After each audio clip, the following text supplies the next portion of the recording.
Welcome back to the Diamond Niner Fans Podcast. This is your Week 2 wrap-up.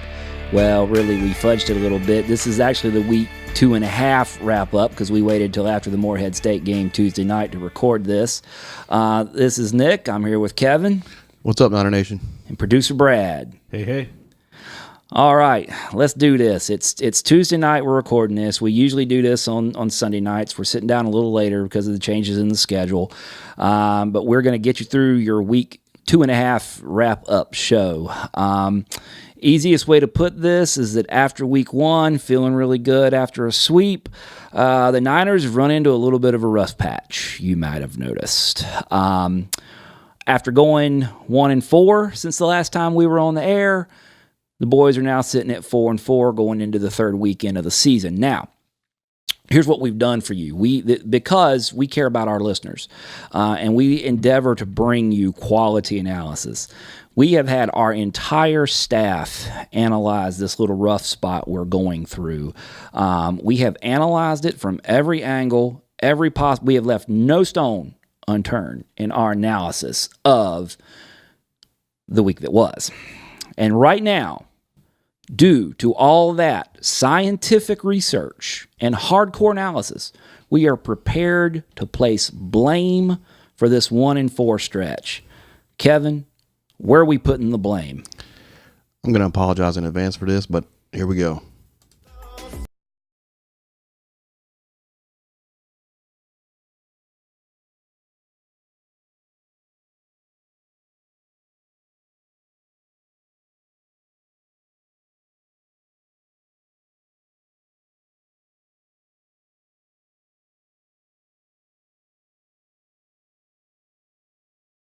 Circa 1989, we know you weren't born. Ask your parents. Whose idea was that? Guilty as charged. Producer Brad has been singing Milli Vanilli, easy for me to say. It works. Why not? I got to tell you, folks. I mean, and Kevin was getting my text. I was getting really ticked off at this rain and being stuck inside and it messing with the baseball schedule. Yeah. And then the way the games played out. Yeah. I'm blaming the rain. You blaming the rain? Yeah, that's right. Well, even the Clemson game was moved up a day. That's right. And that kind of messed up our recording schedule a little bit. All 5 games were altered by the weather. All 5 games that we're talking about here. So we are blaming the rain. That sounds good to me. And then I apologize again. Expert analysis. Where else are you going to get this from? Where else are you going to go? Nowhere. We're enlightening others on 80s and 90s music also. Yeah, we're all over it. You can get your education here. You can find out. This is beautiful. All right, let's do it this way. We're going to bring you your keys to the week. Kevin, this week we're calling the keys to the week the good, the bad, and the ugly. Which, again, for those a little culturally illiterate, Clint Eastwood, it's this movie, and anyway, go Google it. But the good, the bad, and the ugly. You want to start with, let's just start with the ugly. The ugly is obvious if it's the weather. The weather is the ugly part of this equation here, and we've already mentioned that we've had to move all the games this past week and a half due to the weather, and it's been nasty, but sun came out. We finally got some games in to talk about. Can you imagine? I know they were, once Sunday morning hit and the rain tapered off, they were out there. Coach Hibbs posted some pictures on Twitter. They were out there working on the field, trying to get it ready. Can you imagine if we didn't have that turf infield? I don't know if they had the tarp, but I mean, yeah, that would be a lot of labor for the staff. Oh my gosh, to get that field ready. Yeah. What a mess! Just the worst weather I can remember having. I mean, it rained for like 11 days or something like that. just ridiculous. So ugly, the weather. There you go. Let's go to the good. How about that? All right. What you got in the good? The good. We got a big win over Canisius, game 1. The 9-2 victory. Matt Brooks pitched well. Harris Yet had a big day, 4 for 4, 2 homers, 2 doubles. Raffy had a homer. things look pretty good for that first game over Canisius. Other good, we had the second half against Clemson. When we had to come back, we were down 6-0 early and battled back. Ended up losing by a run, but Shapinsky kind of shut them down in the late innings, allowed us to come back and get the bats rolling, and we finally got into their pen and scored some runs. They had the pucker factor was in effect on, was it Tuesday night or was that Monday night? Oh, it was Monday night. Yeah, that was a weird game, wasn't it? Yeah. I mean, the you're excited for it. We're going, okay, so we're in this game, and then it gets out of hand early. McGowan came in, and actually he did all right. He gave up a couple runs, but he did all right. And then just, oh gosh, I don't have the box score in front of me, but right there in those middle innings, things just went haywire, and all of a sudden we're down 6-0, right? And you're just like, oh my gosh. But then we got to their bullpen, and that kid, I don't remember his name, but the kid they started just was lights out. Yeah, it was his first start of his career, and lefty kind of 3/4. I imagine he's pretty tough to hit for left-handed batters, but finally got to him and got into their pen, and then we went. I think we put up 3 or 4 in that inning.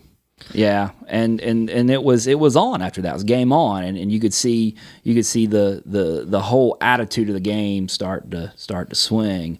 But in the end, we come out with a loss, right?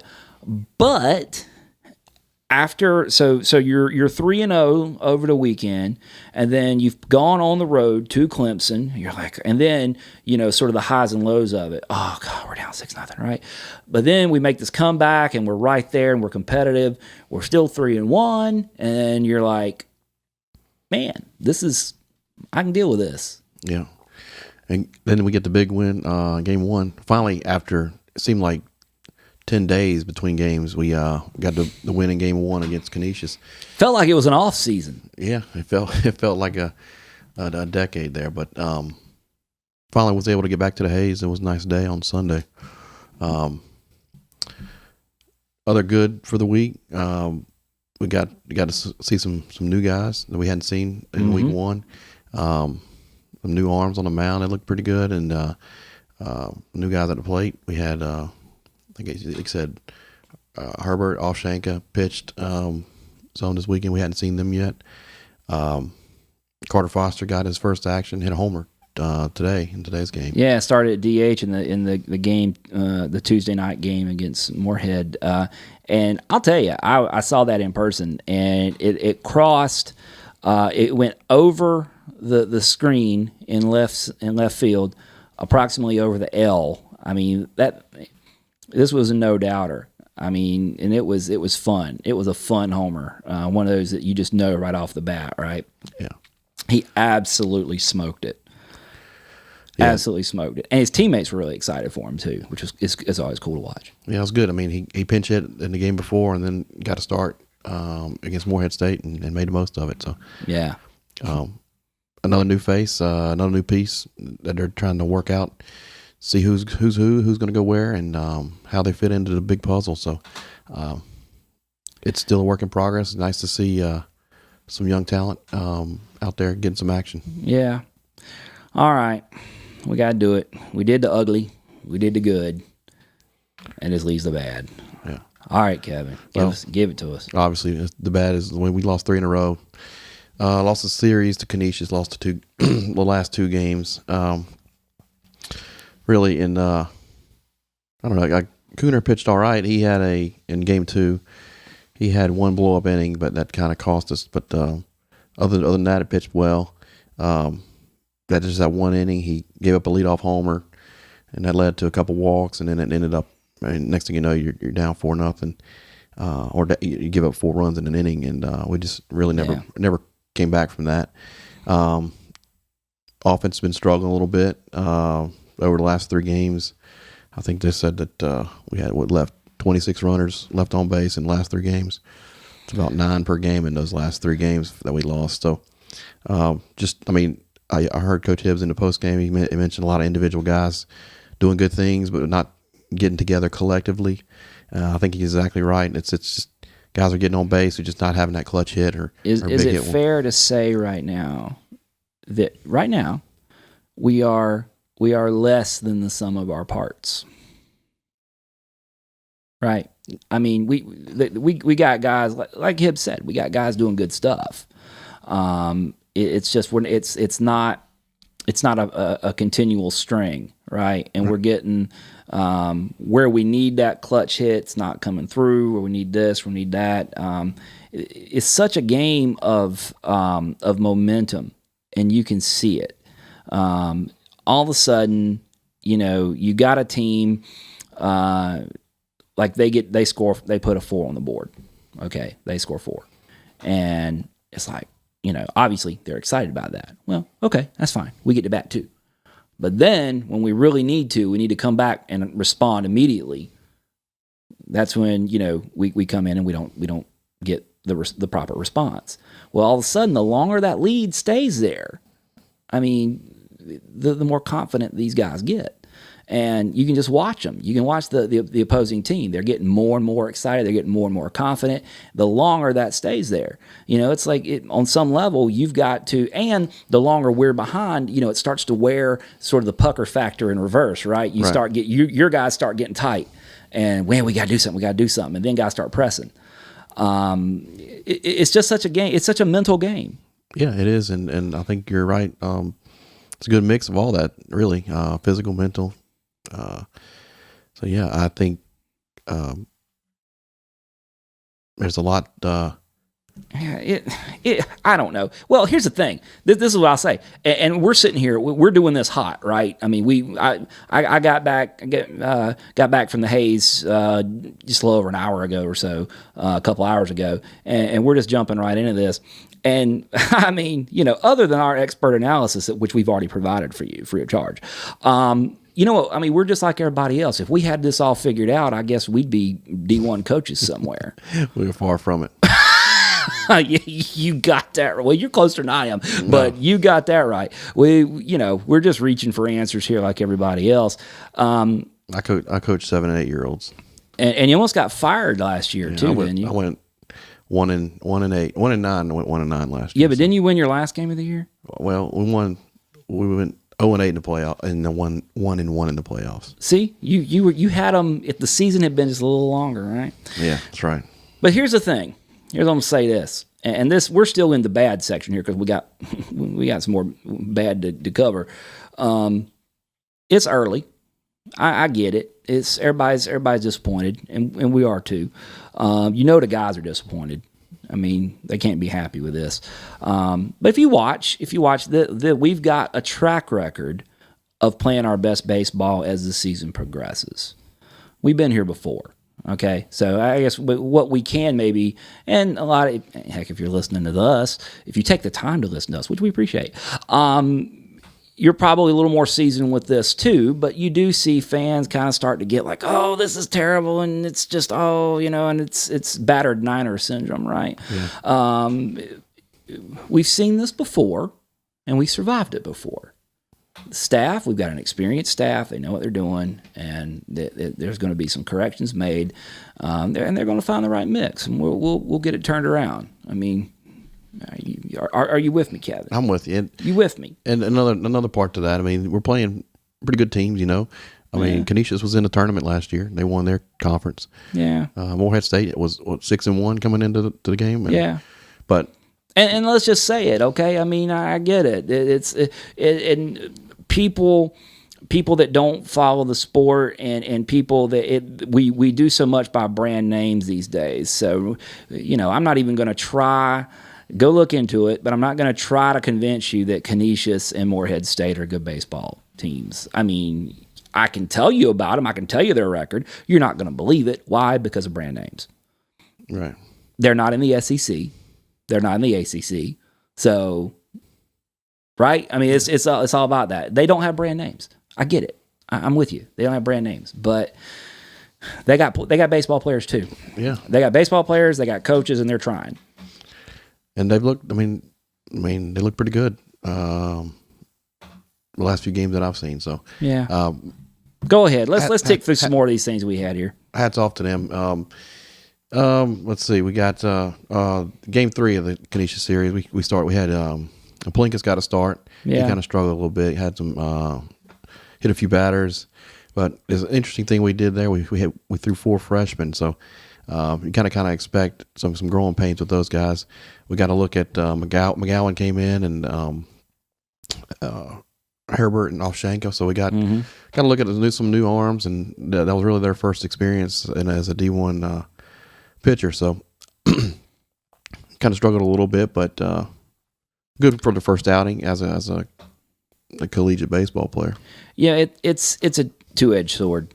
You and I talked about this when and Palinka seemed to be the guy that was in line to do this, but when we had an incoming freshman that was going to get be a part of the starting rotation, we're like, yeah, that's good. That's what we need to see. We need to see guys that we're bringing in, operate on that level. But at the same time, when regardless of how talented a guy might be, we're still talking about starting a freshman. When you start freshmen, particularly we're talking about pitchers, when you start freshmen like that,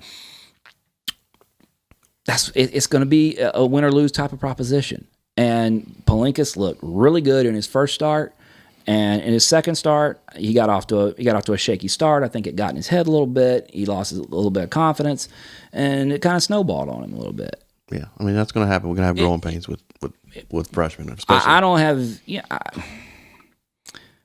that. You're just going to have some of those. That's not at all who that guy is. So yeah, I'm encouraged to see him develop and the other freshman arms as the season goes on. I mean, they're getting a shot right off the bat, so it's going to be a good to see the process, and still excited about seeing them develop. So yeah, I'm 100% on board with that, 100%, and yeah, through 4 freshmen, 4 guys that we think can contribute here, and that are going to go through some growing pains. So yeah, you talk about what else we learned, Kevin? We looked at the lineup. The lineup kind of stayed the same, I guess, this weekend. Riley Cheek got a start for us in right field, and Carter Foster got a start at DH. So that's really the only 2 lineup changes. They kind of shifted guys up and down in the order quite a bit this week, but trying to find that right mix. Still working on that, and I'm sure the lineup changed a million times before the season's over. But Harris Yett's pitched. He's caught every single game so far. I was kind of surprised about that, but you got to think that we'll have a kind of a rotation there a little bit. But yeah, I mean, I think we do, but the schedule's been so weird. The games are all over the place, so I don't know if something changes with that, but we do have lots of pieces. They're still moving them around. You're starting to see some patterns emerge, maybe a little bit. We'll see how that goes with the next couple of weeks, especially as we get closer and closer to conference play, because they're going to want to know who they want to go with in what situation by the time we get to league play, right? Yeah. Yeah. We've seen a lot of mix and match based on the matchups with the pitchers and stuff like that, with the right-handed batters versus lefty pitching and lefty hitters versus right-handed pitching late in the games, and they're putting guys out there and see who's going to be the right fit, and got to, like you said, I think it'll settle down once the season rolls on. Yeah. I mentioned before we got some look at some the new arms. Hang on a second, I can get the pronunciation guide out real quick. Shantkowski. I'm sorry. Is that how we do that? It's dude, you gotta give me that. Shantkowski. Really, I've been saying it wrong the whole time. Ryan. Well, he got 2 outings during this week and a half, I guess you'd call it. Out at Clemson, his first appearance as a Niner was at Clemson. Came in and had a little rough time of it, but today against Morehead State, he pitched 3 great innings of relief. I believe it was 3 shutout innings. So got to look at him. Got to look at Ethan Earhart. He pitched against Clemson. His first D1 outing was at Clemson. Had a little shaky outing, but I'm sure he'll bounce back from that. Mentioned Herbert and Offshanka pitched in that all freshman game. Another thing we learned that we had pretty solid defense, I'd say, this week. Made a couple mistakes in the field, but the few mistakes we made were kind of costly. But overall, solid defense, I'd say. Well, would you agree? Yeah, and that's the defense has been good. Some of the holes, some of the concerns we had coming in with holes being filled from last season, starting to feel a little better about those. Some of the outfield things are starting to settle down. Haney has made some really nice looking plays over at third. Pennington's doing a solid job in his reps over there at third, so that was a big hole we had some concerns about there.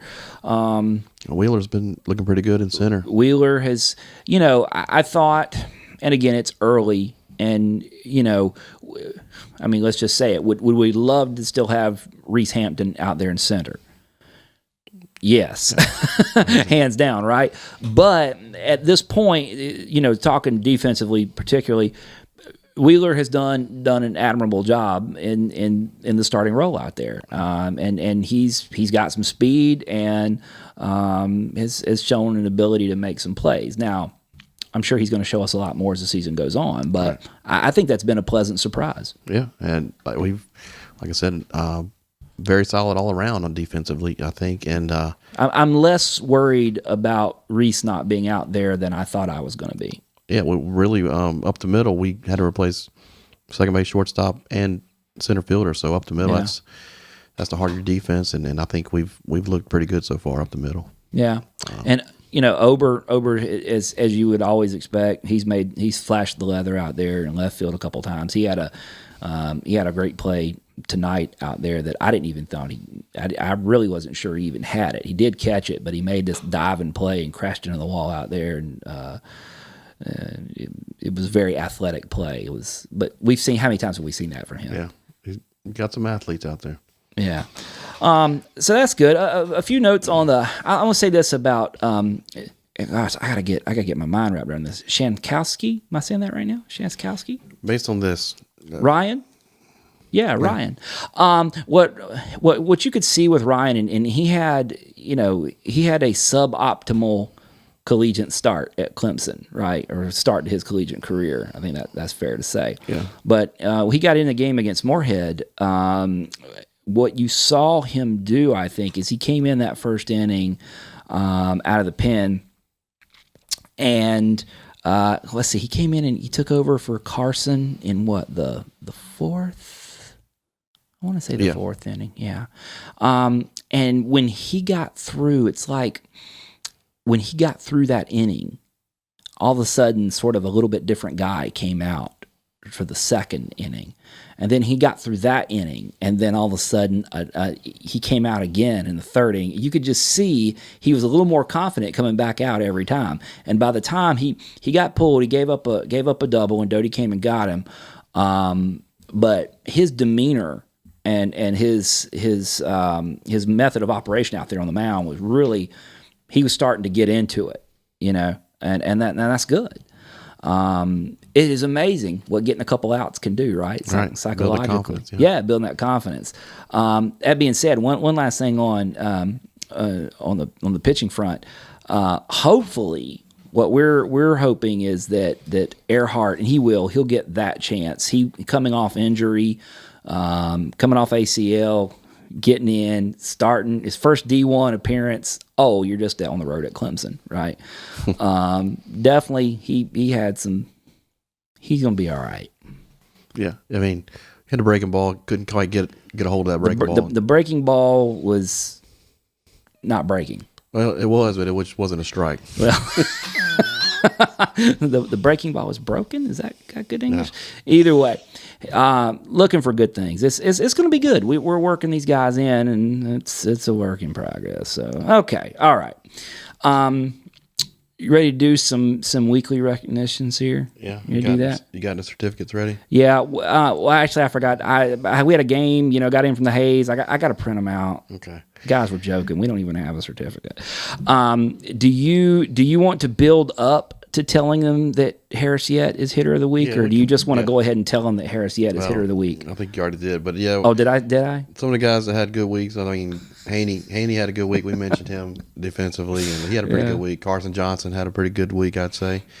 Tommy Bullock hitting the ball pretty well, and Rafi had a big homer. Lots of ribbies for us this week, but Harris Yett was voted unanimously as Diamond Niner fans hitter of the week. He batted .444 on the week, scored 5 runs, 5 RBIs, 2 homers and 2 doubles.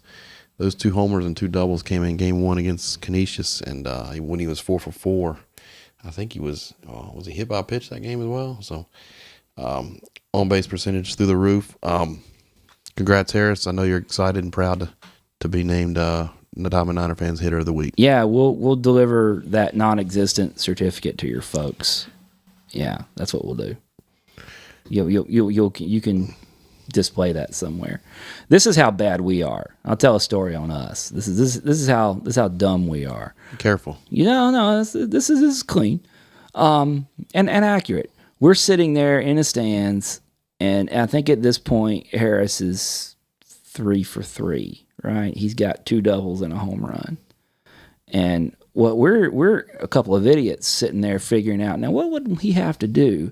How are we going to get him a triple next so that we can set him up? Maybe if we could get him back up to the plate, then all he need is a single for the cycle, and and that's just we're kicking that can around, and then while we're doing that, while we're having that conversation, Harris jacks a second home run of the day, and so.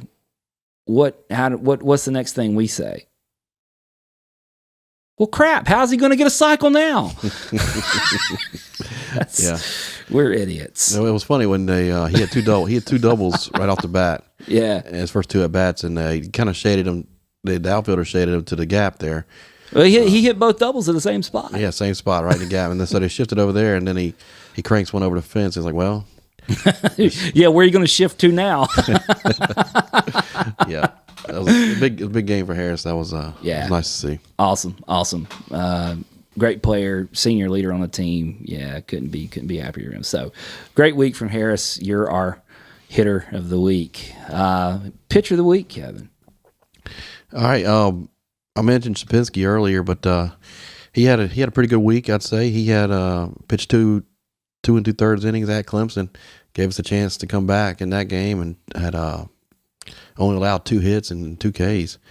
And then he came back against Canisius. I think in game 2 of that series, pitched 2 2/3, didn't give up any runs, and had 5 Ks. So he had a good week out of the bullpen. Good to see that from the sophomore. He's been fun to watch so far. I've been very, very happy to see him bounce back this sophomore season. But he had a good week, but we had to give the Diamond Niner fans pitcher of the week goes to Matt Brooks. Had a great outing in game 1 on Sunday. Had a no-hitter into the 6th, I think 5 1/3 and no-hitter. He was topping out like 91-92 on the gun. He threw 6 innings, gave up 2 hits, only 1 earned run, 8 Ks, and 3 walks. So very solid start. Good to see that from him. Hope to get more of that on the Fridays moving forward through the season. Yeah, so man, like I said, you're excited. Look for that non-existent certificate in the mail at some point. And he's doing Matt Brooks things, right? It's what we thought. It's what he thought he would do, and that's what he's doing. He's stepping into the Friday night or the number 1 starter role. Well, yeah, I was gonna say it would be the Friday night role if it stopped raining. If we could actually play on Fridays, without it raining. Jeez Louise. All right, cool. So you guys now have bragging rights. Congratulations, and we look forward to seeing who comes out of the mix next week. Speaking of next week, here's what we're going to do. We're going to talk for a few minutes here before we get out of here about the week ahead, because here's what's going to happen, Kevin. Okay, somebody told me earlier today in the stands that if it's ever going to happen, the first thing you got to do is you got to say it, right? That's where it all comes from. So, what's going to happen this week? All right, we had all those games in a row because of the weather. But now the guys get a couple days off. They get to practice. They're going to get to clean some things up.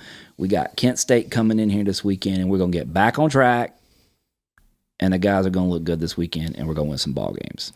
I'm saying it right here. That's right. Yeah. And if it doesn't happen, you can sue me for everything I don't own. Hey, you got to be confident. I'm confident in these guys too. I think got a lot of talent on the ball club, and once we get things together, work out a few issues, I think it'll be a pretty good ball club. Tell us a little bit about Kent State and what they're bringing in. All right. Well, Niners host Kent State, and they're they pretty good baseball program. They went to Omaha a few years ago. They came to the Hayes, I think the year after they went to Omaha, and we took 1 out of 3 on that series. Mm-hmm. But they've had a kind of a really tough schedule starting out their season. They opened up at Dallas Baptist, and then played last week at Myrtle Beach. They got swept by Dallas Baptist down there. But this weekend they played in the Myrtle Beach tournament down there, and they took NC on Friday. I guess Friday night, the first game 1. They took NC State to extra innings, and NC State walked off on them in 11. Then they played Coastal Carolina, lost to them pretty bad, but came back and beat Michigan State in that tournament. So they're 1-5. Currently, they're playing Charleston Southern and at Citadel on their way to Charlotte. So they had a pretty brutal schedule as well, and they got a pretty good Friday starter and lefty Connor Wallersheim. Wallersheim. We don't have the pronunciation guy. Connor. He's a pretty good lefty. He's had two pretty good starts for them. He's only allowed 1 earned run this season. So look for a big challenge from the lefty on Friday night. Then their number 2 guy is a junior righty, John Matthews. He was named to the Stopper of the Year watch list along with his teammate Jack Zimmerman, but he's in the starting rotation. So righty on Saturday. So then Sunday they're going to come back with a sophomore lefty, Jack Zimmerman. I'm sorry. Their Sunday starter is left-handed pitcher John Schreiber. Yeah. He's got their only win on the season, so it's going to be a challenging weekend. Going to be lefty, righty, lefty, as it looks right now. So Kent State, they played in the Lubbock Regional last year, so another quality ball club coming here. They've been picked to win the MAC like for the last 6 years, and they're picked to win it again this year.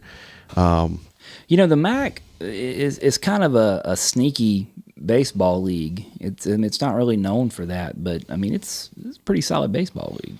Yeah, I mean they're definitely a solid club. But I think going to Omaha helped raise their profile a little bit. Yeah, it'll do that, I guess. Yeah. But the non-baseball fans, they don't really see it that way. But brand names again. That's right. Right, it's the brand names. Yeah, they're definitely a quality ball club, and they played a lights out schedule leading up to this point. They're going to be hungry for some wins. Hopefully, we can match their intensity and then take a couple from them this weekend.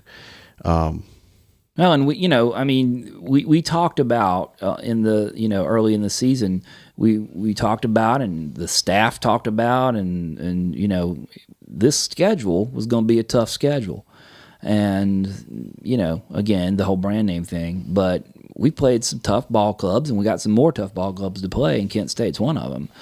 Yeah. Speaking of tough ball clubs, looking a little bit further ahead, we've got after this weekend series, we got 2 at Arkansas. Down in Arkansas. We'll talk about more next week, but then we have another 3-game set at home against Coppin State. So. Yeah, it's we're the staff is having to try to make these adjustments on the fly, and there's no breaks here. Yeah. So we're going to have to jump after it this weekend. And it'll pay off in the long run. Now, when it comes down to it, conference tournament time, we're used to playing tough competition. And you make a great point, because, you look at all the weather changes that happened, this weekend and everything. And that that's pretty much that's pretty much tournament baseball. Yeah. Because I mean, you go back look at Biloxi last year, just by its very nature, tournament schedules get off and you end up playing late at night, which the Niners always seem to be playing late at night. But then you had the lightning delays and the rain delays in Biloxi last year and the whole recreation of that, and all that. So you got to be flexible. You got to be able to step up when asked to, and they're getting a full taste of being flexible now. Yeah. And and for all these young guys that we have too, this is a real welcome to college baseball. Yeah. Yep. Yeah. You'll take a stroll around Conference USA here. We did this last time, and we'll make a few notes here. But we got FAU was playing sort of their marquee out of conference series, and they got swept by the Illini of the Big Ten. Yeah. FIU split a 4-game series with San Diego State. Louisiana Tech, they dropped two out of three to Troy. Yeah. USM lost a series in Starkville, which we got. That was on TV. We got a chance to watch a little bit of that because they were while it was pouring down rain here, they were actually playing in Starkville. Yeah. So we got a chance to watch it. And that was a pretty. Mississippi State's got a brand new ballpark. It's pretty nice. They've got. That's the one that you were tweeting that you put on Twitter, right? That it cost $1 million more than BB&T. Yeah, the nice stadium. Yeah. Yeah. But they got a kind of a. We have the turf infield. They had all the batter's box was turf and the foul territory was turf, but the infield was grass and dirt. It's a pretty interesting layout, but looked like a beautiful ballpark. Southern Miss was. They got 1 out of 3. It was a pretty big win for them, and and then they had their Saturday. Wasn't their Saturday guy that was the freshman first round pick? Yeah, he was 30th overall pick in last June's draft. Turned down the Dodgers to go to the SEC. Turned down $2 million from the Dodgers. It was a pay cut. He couldn't afford to take $2 million from the Dodgers, so he went to the SEC. Should we mention our disclaimer that we are not officially affiliated with UNC Charlotte? No one would. Or the Charlotte 49er Athletic Department? Kevin, no one would mistake us for being official anything. So I don't think we have to worry about that. Just making sure. We got to get that disclaimer out sometimes. Look, if they can make jokes like that on the Paul Feinbaum show on the SEC network, then we can make jokes like that on this podcast, right? You're on the SEC network and stuff like that gets said. So that was a big matchup with Southern Miss and Mississippi State, and they lost 2 out of 3 there, but we're competitive. Let's see, Middle Tennessee went 1-2. Marshall 3-1. They were at a tournament, right? Yeah, they were at a tournament at Wilmington, UNCW, and they beat UNC Wilmington and beat Iona twice on that. Which winning in Wilmington against Wilmington that's no small task. Yeah, that's pretty good for the conference. Good for the herd. Rice got swept by UC Irvine. They play a brutal schedule. Here we go again. Every year they played a brutal schedule, and you know what's going to happen. Yeah, they're going to get it figured out by the time they get to conference play. And last year all they did was sneak into the conference tournament and then make a run to the finals. Yeah. Every year, and now it's not even Graham. Yeah. This is, every year, well, Graham's not, this is not even Graham now. Now it's Matt Braga, and they're still laying in the weeds. Yeah, well, they play a tough schedule every year, and just unbelievably tough schedule. So anyway, they got swept by UC Irvine.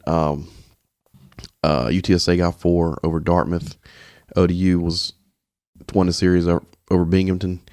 UAB swept Holy Cross. They had a good midweek against Mississippi State as well. But I think they lost 3-2. WKU, they won a doubleheader. They lose that game the 9th. It was close. They had a no-hitter going through 6 or in the 6th, and then they went from having a no-hitter to being down 3-2 at the end of that inning. But they lost 3-2 to Mississippi State. Western Kentucky, they won over was Eastern Illinois Yeah. this weekend. So, up and down week for the conference too. Still too early to talk about strength of schedule and RPI and stuff. That, so, yeah. Probably the biggest news, I guess, for the Conference USA for the baseball this week was Marshall is going to finally build a ballpark. Right. Yeah. That's, what was it? $18, $20 million ballpark, something like that. And deal with the city there. They're gonna raise some money for that facility. Which, for those of you that don't know, they are playing most of their home series in a minor league ballpark in Charleston, West Virginia, which is it 90 minutes away? Yeah, about an hour and a half, I think. Yeah, it'd be like the Niners playing their home games in Winston-Salem. Yeah, that's crazy. I mean, that's literally what they do. Is they play their home games in Winston-Salem. Yeah, and all their games are road games pretty much. So yeah, that's not a good situation. So they're going to get that taken care of. They were playing in Beckley too. They said, and that's even further away, like 2 or 3 hours. Yeah, I don't know how they've done that. I don't even know how do you recruit to that. Yeah, that we're going to go play games. You know, we're going to play. Basically, you will play all road games here. That's what it boils down to. Yeah. I don't get it. Supposedly their target date's 2020, having an opening day, so one more season of that for them. If they hopefully to get the funding and all that, and it's good for the conference. So yeah.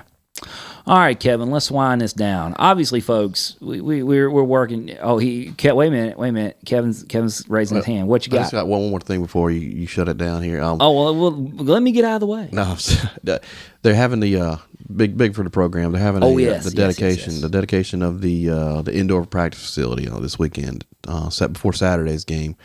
I'm excited to be out there and see what I don't know if they're going to unveil a name or just. No, but there is there is like a ceremonial type of thing going on that they're going to do. So we'll get some more information about that for next week's show. Yeah, right? we'll be able to talk about it next week, and exciting for the program, and been a long time coming, and so we're excited to get out there and see everybody, and if you're out there, come up and say hello. Thanks for reminding me about that. That's good. Did you RSVP? I think so. Okay, well, good. I think so. I did. I RSVP'd. I just forgot that you wanted to talk about that here at the end of the show. So my bad. That was pretty biggie. Yeah, well, it's all good.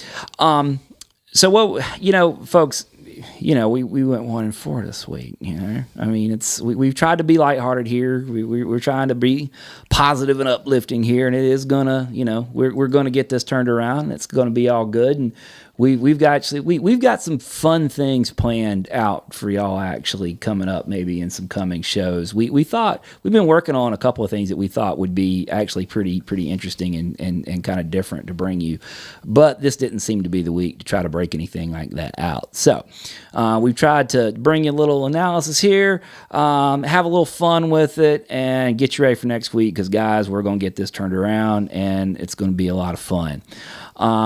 We appreciate you guys listening. If you want to reach out reach out to us, you can find us on Twitter, Diamond Niner Fans, at Diamond Niner Fans on Twitter, Diamond Niner Fans on Facebook. You can you can find us. We have a blog at diamondninerfans.com. And you can always email us, diamondninerfans@gmail.com. That's diamond9erfans@gmail.com. Lots of ways to get a hold of us, right, Kevin? That's our new director of digital media here at Diamond Niner Fans, McIntyre. He's all over it. We just want to be accessible to the masses. If you want to tell us we're doing a good job, we'll take that. If you want to tell us we suck, we'll listen to that too. Whatever. We like interaction. It lets us know that you're out there and listening, and we appreciate it. If you got any other 80s or 90s music requests you want? Yeah, if you got music requests, we'll do that. But while you're on there, you can find us. You can find this podcast out there now. We're on iTunes. We're on TuneIn Radio, Google Play Music, Stitcher, wherever you get your podcast. We're probably there. So check us out at all of those places. Love hearing from you. If you want to drop us some feedback, do that. Other than that, though, this has been Nick, Kevin, and producer Brad. Yeah. and we're out, folks. This coming weekend, we will see you